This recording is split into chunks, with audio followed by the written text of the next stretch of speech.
Okay, Wally. Now, it doesn't make any difference if I lean down here once in a while and get the wine, does it? Pardon? Doesn't make any difference if I lean down here once in a while to get the wine. No, I'll just add to, because we're going to, as I think you can gather from me, you know, it's nice, when it's really natural, it's just kind of good, isn't it? Really. Yeah. All right. So, Wally, how did your music begin? Well, actually, it began in church, because my parents were Pentecostal ministers, and they were also traveling evangelists when I was first born. Actually, I was on the road. They were preaching throughout the South. I was born in New York. They left New York and started preaching right away, just going from place to place. I guess they were newly baptized up in Canada, and it was the Pentecostal movement was a big experience then, because, I was born in 1928, so that probably happened to them sometime between 1925 and 1927. So they were real zealots. They were ready to get out there and preach. And they did stay in mission work all their lives, by the way, because we had a mission in, they had, I should say, because I left the church early. They had a mission in Venice for where I lived for about 30 years, for a number of years. Well, until they died, actually. So your first experience then of kind of making music and being involved with that was going to church with your parents and hearing it in the church. And that was, remember, the Pentecostal movement was the first time they started to put bands in the church. And when I say bands, a trumpet, a saxophone, a clarinet. So I also did some of that early on. So, and this is at what age, Wally? Well, I guess we're talking sometime, between 5 and 10, what we're talking about right now. I started playing the horn I guess I was about 6 years old, and then they thought I had tuberculosis, so they did just the opposite thing then. It would have been better for me to keep blowing and using my lungs, but you're supposed to, at that point they had you have complete rest, so I had to stop playing the trumpet and move to the clarinet for a while. So do you think, is it fair to say, would there be some of your first compositions may have happened when you were at this age of 5 to 10, picking up the trumpet, and you kind of started to understand how you can maybe compose these sounds with this instrument? Oh, you mean, well, actually, the composing thing I never did with the instrument at all, but if you were talking about when I first started to compose, I can remember the first song that I composed, and I actually, because I had no idea what songwriting was like, but I probably was 10 years old, and I wrote this song. I'll sing it for you. It goes, and at night that's too low. And at night we will watch the shore while the boats sail right past our door. And if you say you love me, we'll go on a spree, a honeymoon for two, just me and you, a honeymoon for two. And I thought that was a complete song, and I sent it off to, or my mother sent it off to a publisher in New York. And of course, that was it, no answer. But I really expected one. I actually expected an answer from that. And so that song, was that recorded in some way? Have you got it was recorded just now for the first time, I think. I really do. It's not right, so there's no, because you, just to kind of put that in context a bit, you said you kind of composed that when you were 10. Around there, yeah. So we would have been talking the late 40s, is that Well, right? no, that would have been 1938, and it could have been a little earlier than that too. So it would have been, even if it had been available to you, it would have been quite difficult to record it, wouldn't it? Because there just wasn't the means. Oh yeah, there was no means, no. And but oddly enough, from that song, when I was in the second grade, I think it was, I wrote the Father's Day greeting for our class, and it was 4 lines, and the teacher liked it so much that she gave it to the other teachers, and then the whole school, the whole elementary school, used that 4-line Father's Day greeting. Would you like to hear that? Yeah. Father's Day is here again, and our wishes we do send. To the fathers here and there, we do send a little prayer. So then, after Father's Day, when Mother's Day came along, which was next year, they used it for Mother's Day too, and just substituted mothers for fathers. So, Wally, it's kind of, I'm feeling, so it's kind of those two songwriting experiences are what started to build your confidence. You know, that you, with this Father's Day song, did you stand up in front of the school and present it? No, it was actually just a short poem. There was no music to it, and then she took it from there, the teacher. Yeah. But that obviously started to instill some. Oh yeah. Some kind of, you know, that you had an aptitude for it, and this was maybe where you were going to go. So I don't know, Wally. Maybe it would be nice for people to hear the next step on from the Father's Day poem, I guess, of what happened next, even if it was a good few years. Well, later. for the first, after that, those little times of doing that writing in junior high school, by the time I was in the 8th grade, I was totally locked to playing the horn, and so any writing was set aside. I may have written, like during the war, I wrote some, anti-Japanese poems, for the war effort, because, just for myself, and read them to others and that kind of thing. And then other poems during that time, but I kind of stopped writing words, and I devoted my time pretty much to music then.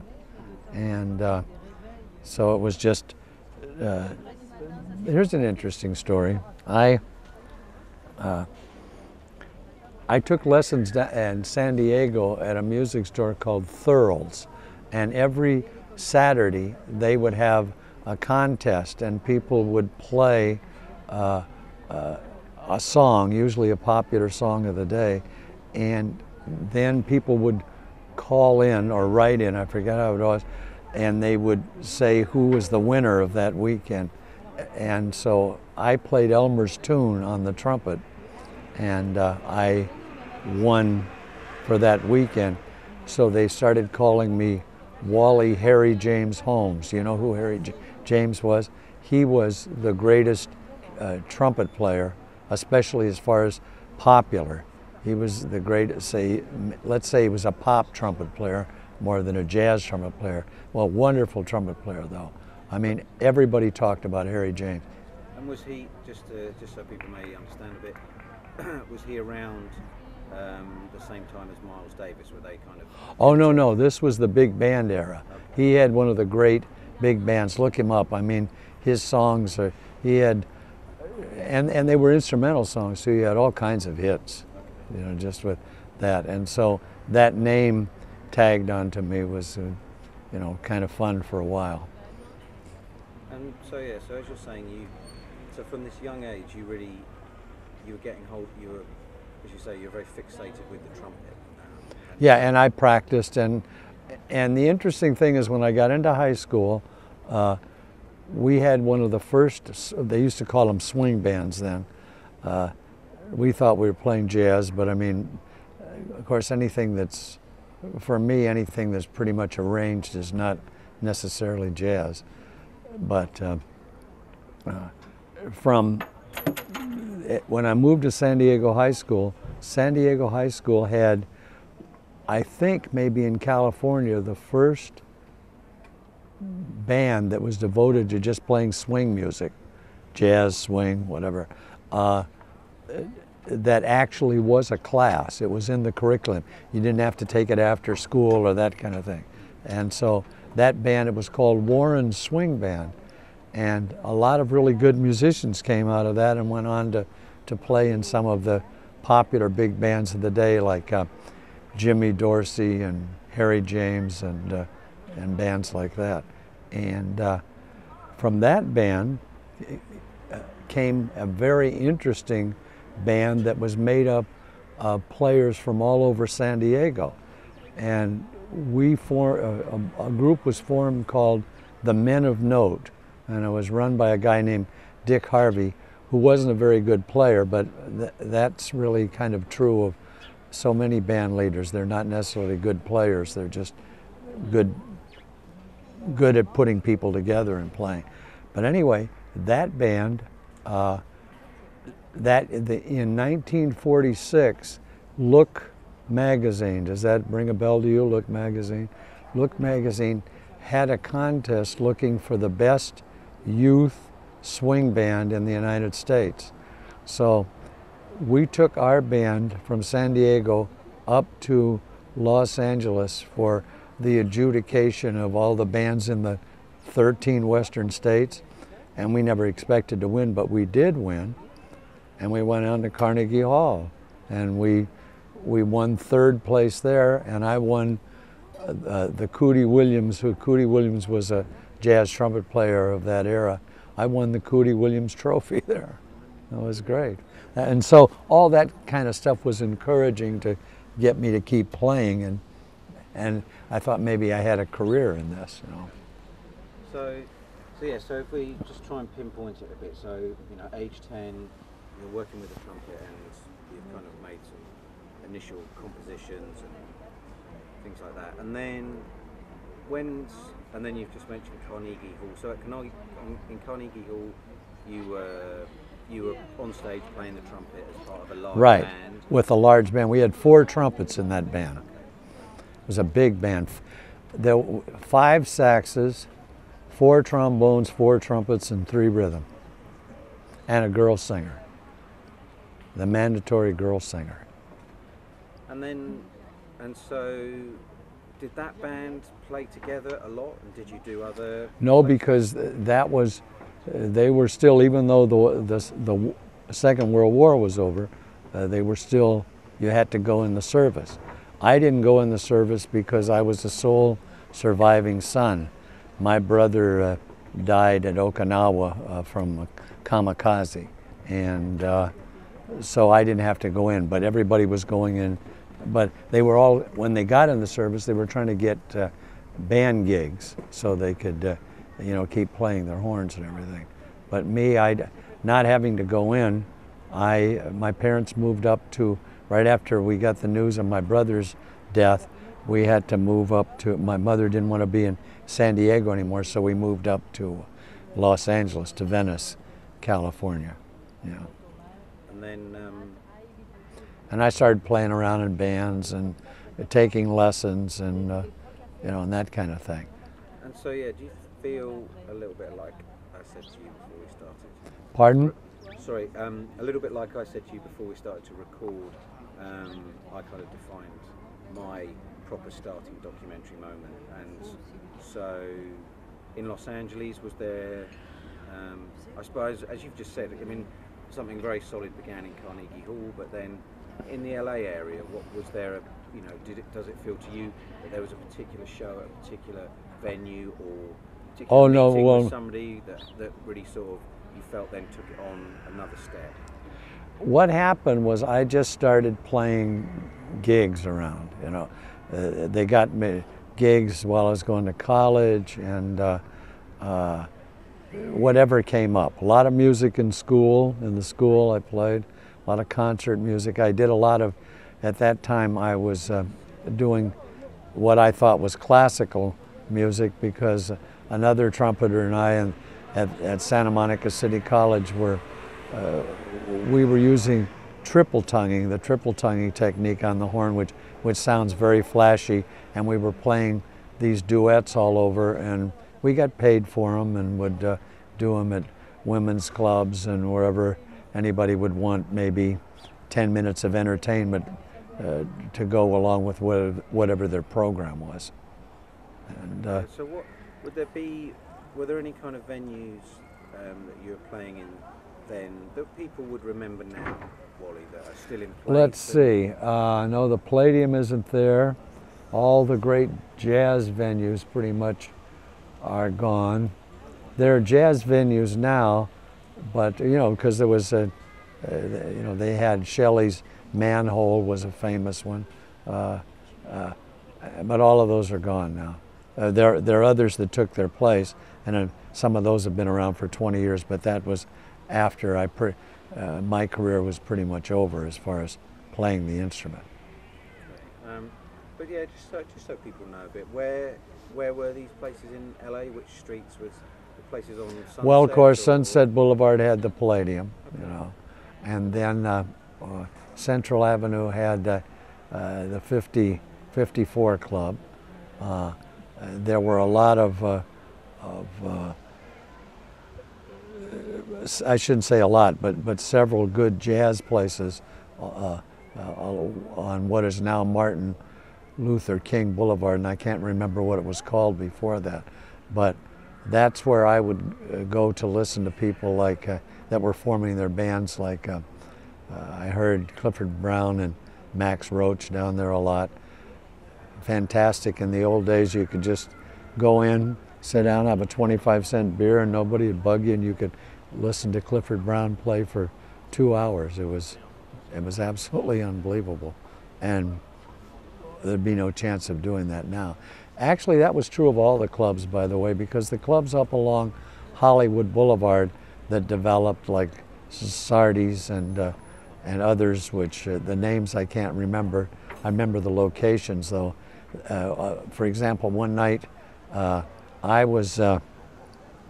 went in to hear Jack Teagarden on Hollywood Boulevard, who was playing, his music, classic jazz, and from there, and I got a beer for 25 cents. Then I walked across the street and I went over to Sardi's, and I went in and I saw Stan Getz playing, and that cost me another 25 cents. I went down to, where was it? Hollywood Boulevard and Western, and on one side of the street, the Four Freshmen were playing. Have you ever heard of the Four Freshmen? They had very tight harmonies, and they sang kind of jazzy. Look them up on the tube. It was a very interesting group. But across the street, Dizzy Gillespie's big band was playing, and it had and Lee Morgan, the great trumpet player that died, he was in that band. So music was everywhere, but more than being everywhere, it was accessible. It's no longer accessible, because when those kind of guys blow in those kind of joints, they were playing just to play, It wasn't, hey, we're going out in front of 5,000 people and we got to get our program ready, we got to do this. It was really jazz, just played on the spot, tunes picked on the spot, conversation between the guys, a very relaxed, it was a whole different scene than seeing concert. One of the bad things I think that happened and continues to happen is that jazz was taken out of the small clubs as far as the name players, the major players. To a great extent, it was taken out of it. Okay, and so obviously, Wally, that kind of we'll start touching on why we're doing this interview on this barge, and so what you've just said seems to be leading to the venue, the barge we're sat on, and the show that's going to take place on Monday night is, if I'm understanding you correctly, it feels like this is quite apt or quite true and faithful. Maybe rings a bit of the kind of shows you were just telling me about. This is a small, intimate venue, isn't it? Yeah, yeah. And that's that's the only place that I play anymore, is just small places. Even with the festival that I put on in Los Angeles, the Sweet and Hot Music Festival, which is going onto its 17th year now, it's all just, there are some larger venues there, but I just play in the small ones. I just, 50 people is a crowd for me. That's what I love to do. But have you, during some of your career, you had played in front of, what, tens of thousands of people? Well, when I was in big bands, but see, what happened with my career is I was a trumpet player, and I wanted to be a professional trumpet player, and that's what I did until I was only about 30. And at that point, I was starting to get interested in other things. I was putting groups together and trying to get them record deals, and I'd started in that. So the actual playing of the horn, where I may have been able to have a nice career playing the horn, probably would have been able to do it. I kind of left that, never left jazz. I mean, again, playing jazz with friends or with a few people in a small venue, that's what I like to do. But my career by the time I was 30 was started to be set on the show business, the putting groups together, writing songs and that kind of thing. And that's where it pretty much went at that age. And the horn took a secondary position. I never stopped playing it because, well, as I've told you before, right now, I mean, it's really my life's blood. I mean, I play 2 hours every day, and it just gives me a great feeling about life and everything. So I keep doing it because of that, Okay, so let's we should lead into, because you've done it very nicely for me. Should lead into then. So at 30, you kind of, the trumpet started to take a bit of a back seat, and so yeah, what were these bands that you were starting to put together, and what were they sounding like? Well, mostly they were groups, singing groups, and for some reason I was very close to the black community for a long time, and so I concentrated mostly on black groups, and I had the Brothers and Sisters, and then the second edition of the Brothers and Sisters, and nothing happened with them, and I just kept trying different groups and putting them in auditions, and and there were, along the way, there were people that I was that I could have managed, who and I'm not going to mention them, but several of them went on to be very big stars, but I wasn't interested in being involved with people, for some reason, I don't know why, with people who were already there. I was more interested in being involved in developing groups and doing that. And so that's what I basically did. And it was stopping and starting and looking and finding and going to places where guys did auditions until I finally got the group that I wanted, and then we started from there as far as performing. And the Hues Corporation, the original Hues Corporation, was really more of a performing group than a recording group, and that's why they did the movie Blackula. I had them up in Las Vegas, where they went into Circus just playing in the lounge there, and after a couple of weeks, just about every star on the Strip would come in and see them because they were such a great performing group. And of course, and they performed for several years before they ever recorded, which is just completely opposite of the usual pattern. The usual pattern, is to record first and then go out and play. So Wally, as you were summing up there, and maybe you could just give a bit of an idea of what the practical things were that took place while you were trying to develop a group, and then that led to the Hues Corporation, is what you're saying. Yeah, well, actually, I was trying a whole variety of things. I mean, from my point, I guess it was just trying to create whatever it had to be from me, I felt, and whatever I could. So I was writing scripts and trying to get them out there. I was doing 3 or 4 rehearsals a week.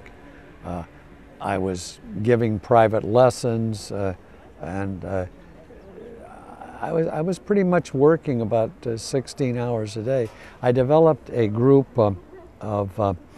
called the Inroads in Santa Monica, and it was 6 guys from that a white group that was of which about 4 of them were really talented guys, and we did quite a few things. We opened for a lot of really important acts, and acts that became even much more important. Trying to remember, a lot of them were English at the Santa Monica Civic. I remember we opened for Eric Clapton. What was the band he was in before? It was, Green? I think it was. Or Derek and the Dominoes? It was an early band, but it wasn't Derek. It was only 3 guys, I guess. Yeah, but I know that when their set was over, the thing I remember is the drummer threw his drums off the thing and destroyed them on the stage, and Ginger Baker. And I thought that was kind of interesting. Yeah. Yeah. Well, that's the kind of rock and roll. So, I was trying to make that direction, but I never really cared for rock and roll that much. Only because, I mean, I liked it, but let me put it another way. That was the wrong. Sure, there was a lot of it that I really liked, but because of my age and such like that, where I was leading to be 33, 34 or something, I mean, it wasn't my music. I mean, I didn't just get thrilled over it. Whereas I did get thrilled over Harry James, when he played his trumpet, yeah. Yeah, because Wally, as you've just said, which is I think the same for us all, it's in your formative period, 5 or around 10 and stuff, that was the contemporary music, wasn't it? It's the music of our lives that we live with, yeah. Yeah, that was what was just around you and was pre the dawn of rock and roll, really, of Buddy Holly and Elvis. Really. Oh yeah, that whole thing, yeah. Okay, so that's interesting. So, well, I had a whole, career of trying to write tunes with a friend of mine, Dudley Brooks, a great pianist, for a lot of different artists. He was rehearsing Elvis on the soundstage at 20th, and he would tell me about, hey, we can get a song to Elvis. Now, he was the only black guy that was working in the, pretty much in the studios as a musician, because there weren't a lot of them. So actually what happened is I would write songs with him, and he would tell me he was going to get them to Elvis, but he never really did, because he was afraid that he might lose his job if he overstepped his position. But we wrote a lot of songs that I think were made for Elvis. I mean, if he'd have heard them, he might have done one of them. I don't know. But so yeah, we should talk. Let's try and talk quite a lot about the Hues Corporation, because obviously it's a big moment in your career, and so I was just saying they made it big. They became well known through performing in Vegas a lot. Yeah. But previous to that, where were they performing?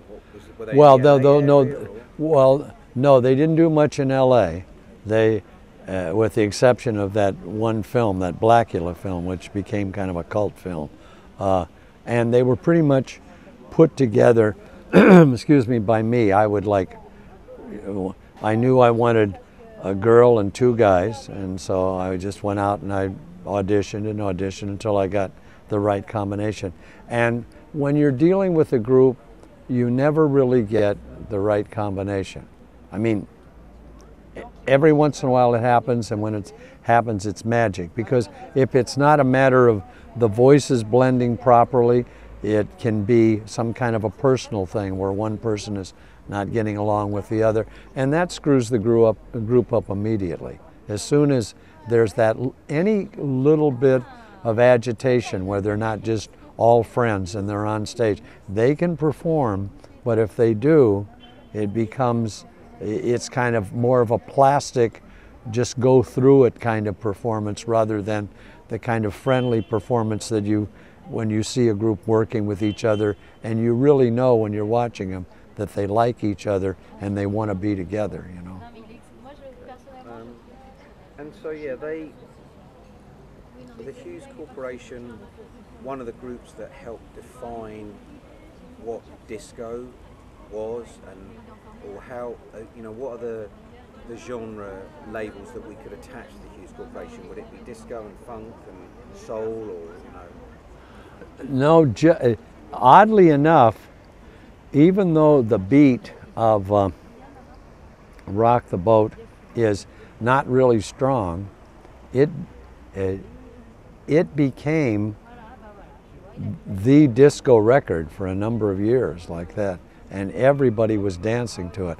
And they danced to that part where, like for instance in New York, I'll tell you the story of Rock the Boat in a minute, but because it's an interesting story, the way the song evolved. But with the dancing thing, there's an open section in Rock the Boat. Now the interesting thing is that the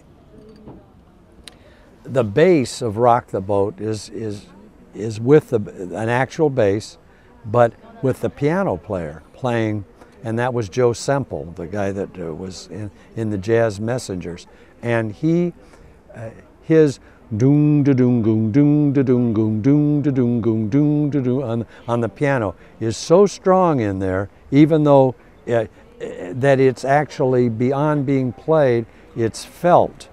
Now, when you get to that one part in Rock the Boat where it goes, sailing with a cargo full of love and devotion, right at that point there's an open section that goes doom to doom goom doom to doom goom. In New York, especially in the gay clubs, they kept repeating that 2 bars over and over and over and over like that. The guy would just keep looping it. So the song would get to that spot and then it would kind of stop as far as the overall song, and all they would do is dance in the different clubs to doom to doom goom doom to doom goom doom to doom goom, almost that mesmerizing over and over. But one of the important things is that pianist that's in it. His feeling is so strong that you don't really need any other instruments but that dong da dong dong dong, going on and on. Now here's the story of Rock the Boat. It's there's a lot of stories about hit songs that are interesting. When we did Rock the Boat, the producer John Flores did not want to do Rock the Boat at all, and I tried to get it recorded on the first session, didn't get it done, and I think there was a second session that I didn't get it done in, and finally I took the song to an arranger, Tommy, I don't know, his name is on the record, I can't remember his name, and it's the only tune that he did, well, he did one other tune on there, and he put it together. And I brought the tune in, and on this third recording, John still didn't want to do it. I mean, he and I are friends. He knows he didn't want to do it. He had a certain mindset and he wanted to go a certain way. And he actually almost couldn't stand the song for whatever reason, like that. So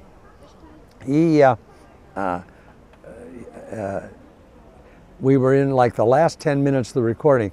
And in the old days, the time in the recording was very important. I mean, you had to stop right on the button. If it started at 3 o'clock and it was a 3-hour session, when it hit 6 o'clock, if you went 1 minute over, you had to pay. So John was recording all this other stuff, and we were getting closer and closer to the time when it was, and finally, like in the last 5 minutes, and I'm not sure of this, so I don't want to say it for sure, but I think there was only one take on it. And because it was the last tune, and it had that jazz thing on the end of it, where the trumpet players go, ba-da-da-da-da-da-da-ba-ba-da-do-bop, and then they raise it up an octave, and they just really scream. They were just roaring, you know, waiting to get into something they could really blow on. And there's a lot of passion on that recording, a lot of real feeling, because the guys, and of course it had Benny Green on alto, and he was the lead alto with Count Basie for years and years. A lot of good players. And Wilton Felder, another member of the Jazz Messengers, he was a bass player. And so finally it got recorded. Okay, now John, who would, do you remember a song called Grazing in the Grass? No, I don't think I do. Again, the name of the group escapes me. So if people that are watching this, they're probably saying, the name is, because they probably know all these names. But anyway. Is it from the 60s, Grazing? Yeah, Grazing in the Grass. And the group, and that's why we were signed, by the way, to RCA, because they thought we were going to be that same kind of a group and we could get those kind of hits. And because John had done that hit, they hired him to do this one. So John decided the songs that would go out first. Now his first choice was absolutely fantastic, and it should have been the Hues Corporation's first hit. It was a tune called Freedom for the Stallion, and it was written by the great New Orleans composer Allen Toussaint. And it's like an anthem. It's a really incredible anthem, you know, like freedom for the stallion,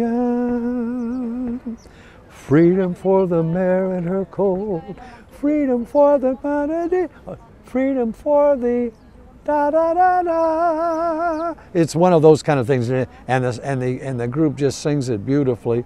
And it got started in Seattle, but it never got out of Seattle, so it died. And then he put another song out, and I knew the other song was Our Last Chance, and so the song was put out, and nothing happened with it. So I begged to get Rock the Boat put out. I always thought that it sounded like a hit song to me, and I thought, if we can just get this chance, at least we know that we had some input into it too, because the group wanted that song to be done.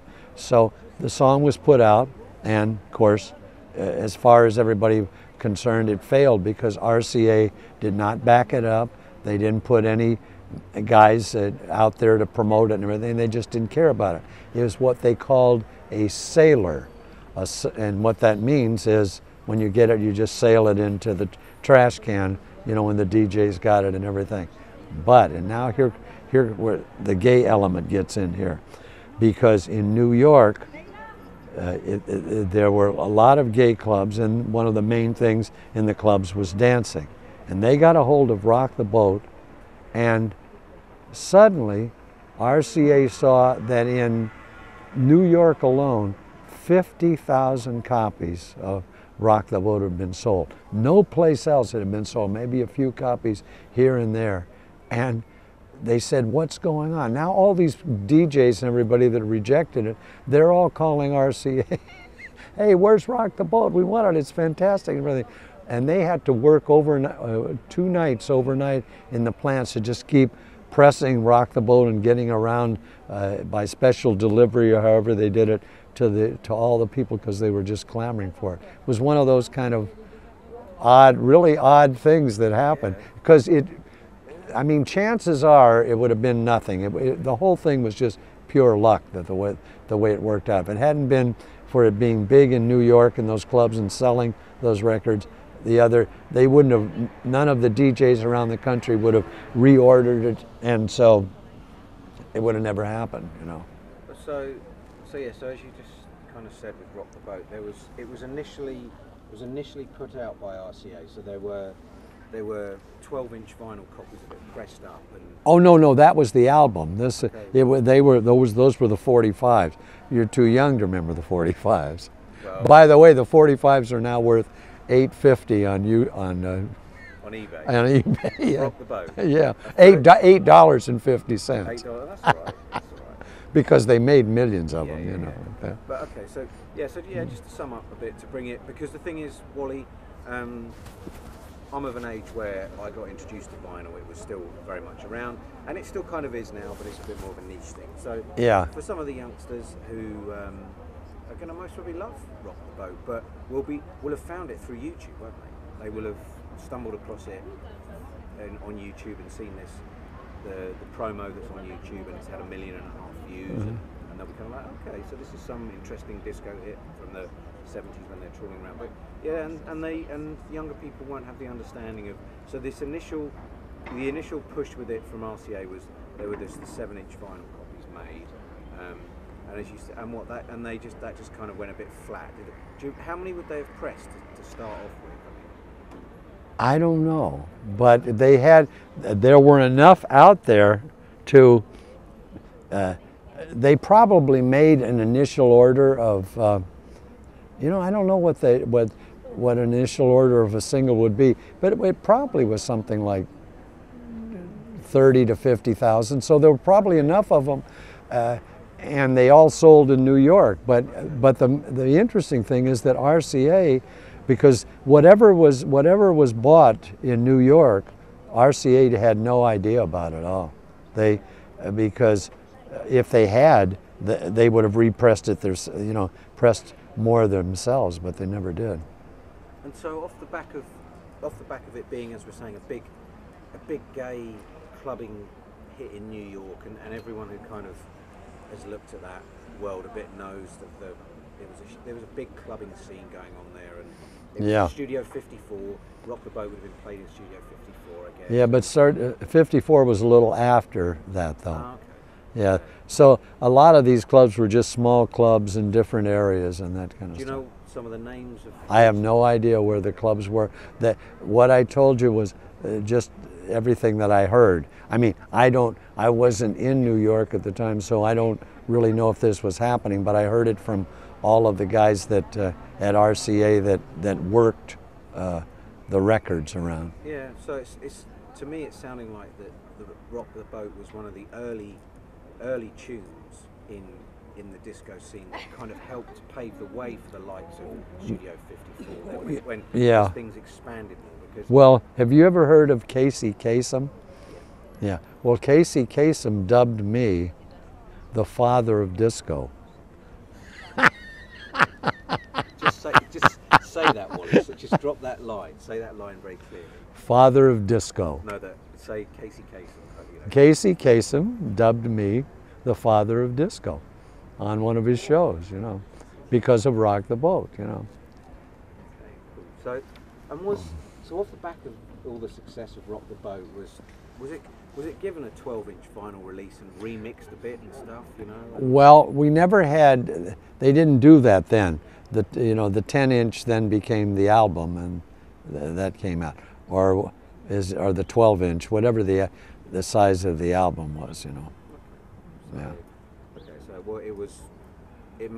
it's known in its original form, really. The original mix that was, as you were saying, was done in one take with a lot of. Yeah. It happened just at the end of the day, and it came together really nicely. The recording just encapsulated the passion and the feeling of the Hues Corporation. Yeah. And then, can you talk about? So they released an album, the Hues Corporation, and can you? Well, yeah, actually, the album was released, and Freedom for the Stallion came out, and then the next single was picked, and that didn't happen, and then the Rock the Boat single was picked, and it was just like, we'll put one out there and see what happens, And so, what happened after Rock the Boat with the Hues Corporation and you, in some ways, and let's try and maybe. Well, lead as far as the recording is concerned, we were considered a one-hit wonder. because, and there were several reasons for that, and one of the major reasons, I think, because I think that the group could have had Freedom for the Stallion, that should have been a hit, and then Rock the Boat following it, and I think there was probably another tune on that could have done some damage too. And had we had 3 tunes on the first album, had we had 2 tunes that were hits on the first album, just Freedom for the Stallion and Rock the Boat, the group would have been established as a group to give some thought to. But because it was just Rock the Boat, and now I get to this part of it, at that point there was no real black presence in RCA. There was not a, there was a guy heading up the new black section that they put together, but there was not, everything was not in place around the country where, as it should be. You get a record, you call all your people, you say this is coming, and everybody's ready to do it. So we were right at the beginning of black music at RCA, and because of it, we had problems. And the main ingredient, who was also on that label, they had problems with that too, because the forces were not together. Had we got it, it had been 2 years later and all the same stuff happened, I'm sure we would have had a couple of hits. So that's why we just had that one hit, and that was it. We moved over to Warner Brothers, but Warner Brothers didn't really know what to do with us. We had the beginning of possibly another big disco hit. It was huge in New York, it was huge in Philadelphia and in Miami, and but the company again couldn't. I think at that point they obviously wanted to get behind the group, but they didn't know how. It hadn't, because everything wasn't in place. That was the problem, and there were some significant record companies that really were ready to get black music out to the black performers out to the people, and those are ones that obviously were successful. So the Hues Corporation, so they had, as we said, a lot. There was Rock the Boat, the big hit, and there was an album released through RCA, but then no album came from Warner Brothers. No, we had an album at Warner Brothers, okay, and we had a second album at RCA too, okay, but absolutely nothing done with it, you know. And I say this because nobody knows what a hit is, if you know what I mean. You can make something a hit by playing it enough. In other words, the record companies in those days, there were about 20 things that were played over and over again at any given time on most of the radio around the country, 20 to 30 things like that. If a record company wanted to make a certain thing its priority, they could make that song a hit. It might not be a monster hit, but it could become well known to the people and that. And so it was a matter of priorities, and we didn't get the priorities, and that's understandable. I mean, you know, I don't put anybody down for that. That's just the way it is. And I mean, if I blame anybody, I blame myself, because I didn't do the business the way I should have done it. In other words, I should have gone in and pounded on the table and done what personal managers do, but that's just not my style, you know. Well, who knows, Wally, with these old tunes that worked. So, I mean, it was #1 in America, obviously, on the Billboard chart and stuff. That was and just about all over the world, you know. Yeah. It was a worldwide smash. And the interesting thing about Rock the Boat is it's lived. It's still alive. You know, being from England, that last year there was 2 years ago was a big hit there by Inner Circle. Remember the Inner Circle, Rock the Boat? No. Maybe you're too old to be listening to the the young music. Yeah. So okay. So yeah, talk about this one. This is interesting. So there's been a pretty successful cover version of Rock the Boat then. Several, you know, but that one was. I know from the residuals that was very, very big, and you know, Inner Circle's the group that had Bad Boys, Bad Boys, Bad Boys. What you gonna do when they come for you? And it was about, you know. Inner Circle. You've got me here. This is a bit. They're kind of a reggae group and everything, and they sing "Rock the Boat." It's like I think there's they have a girl singer with them, and. But they hold long tones on it. It's like, rock the boat. You hear long tones being sung with kind of a reggae drum kind of a thing under it like that. Look it up on YouTube. So yeah, I just think for everyone, Wally, in some ways, maybe just run through the Hues Corporation album title, just in order if you can remember which came first. And then you said, from what we've just said, there were 3 Hues Corporation albums. Is that the? There were actually. God, this is terrible to say if I don't know how many, but there was the Rock the Boat album. There was I Caught Your Act album from RCA. There was Your Place and Mine from RCA. No, I Caught Your Act was Warner Brothers. I think there were 3 albums. From RCA, and 1 album from Warner Brothers. There might have been another album from Warner Brothers, but I can't remember. Actually, you know, it's good to be old in a sense and not remember, because it helps you to focus on the things you want to focus on instead of thinking about the others. But those, because I don't really think about the Hues Corporation, the albums that much. I see Ann. Everybody in the original group is Ann's the only living member, and she has a ministry. She just completely left music. This woman has a voice like it's a one-of-a-kind voice like that. She can just soul, and it sounds like she's tearing her throat out. She just like that. And she can just change and just sing the most beautiful, sweet notes, just like that. I mean, I don't understand it. But anyway, she has a small storefront church in Los Angeles and a congregation of about 35 people who absolutely adore her. And she's a minister, you know.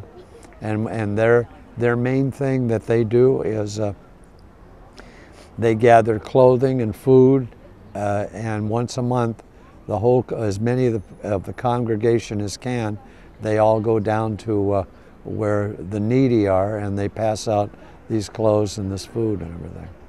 So, but as far as the actual Hues Corporation and the music and that kind of stuff, I've left that long ago, you know. But just to sum up, but the Hues Corporation, their kind of career spanned. Rock the Boat was the big hit in '73, and these albums took things through to what, the late '70s? Was that the sort of time period? Well, the group actually has continued. There still is a Hues Corporation now. Now it doesn't have any original members, but I'm still dealing with them. But there is, and as little as several months ago, they came over to. Well, no, last year. Last year they came over to Italy and did that. You know, there's a thing you do here in Europe where they bring 3 or 4 oldies groups over, and then you see it all over Europe and everything. And they did that, and they still do jobs. We're actually now rehearsing to try to get some of these cruise jobs, because Rock the Boat is such a perfect theme for that. You know. Exactly. That sounds good. Okay, so let's spend the end of the interview talking about why you're here and what's going to happen on Monday and how that makes you feel, and the fact that we're in Paris and that kind of. There's a big, as I was kind of saying last night, there's a big Jazz in Paris image, isn't there? So and John and is part of this. So yeah. Yeah.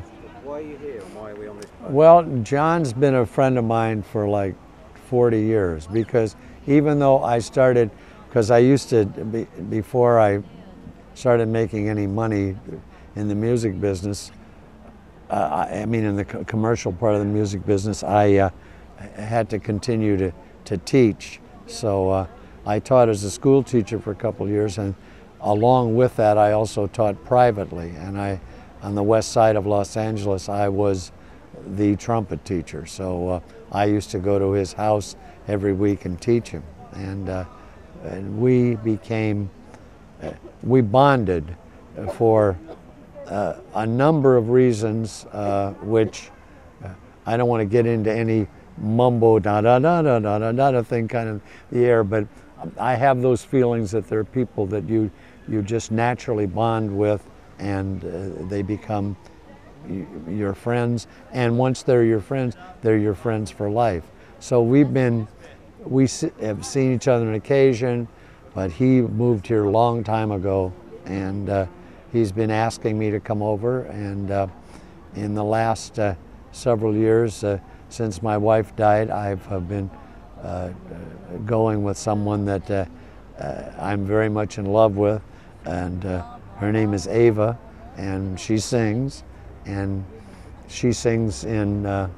my little jazz band that only performs maybe once or twice a year.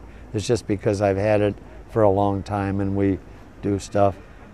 So we put this thing together where we came up with this name called Sugar and Daddy, which we thought was kind of fun, and we told it to people. They thought it was cute and everything, so we just started doing a show. So this show that we're doing here, we've only done it one other time, two other times, and people seem to like it. It's just we put together some shows, some different songs, and in kind of an interesting way, but it's mostly a song presentation and not a jazz presentation. Like when we're here this weekend, we've got some really good guys that live here in Paris that are going to be backing us, and and I might just blow with them a little bit, before or after the show or something. But during the show, I don't play much trumpet at all, maybe on one or two things. Most of what we do is singing. Okay. So you're kind of, Ava and you're kind of duetting then? Yeah, we duet and we solo, and then I do my specialties. Like I am and that's why I brought it, I am the world's greatest song flute player. And although you're probably going to record it later on, I'll just play you. You're going to play this on Monday night? Yeah, I've been playing this instrument. This instrument has got to be at least 40 years old and maybe older. That exact one. Yeah, that. And these pads have been, they were up much higher, and even though it's just plastic, that I've worn them down, and you can see the mouthpiece where my teeth have been holding it in like that. But anyway, I play jazz on this. I'll just play one chorus of some C blues, okay?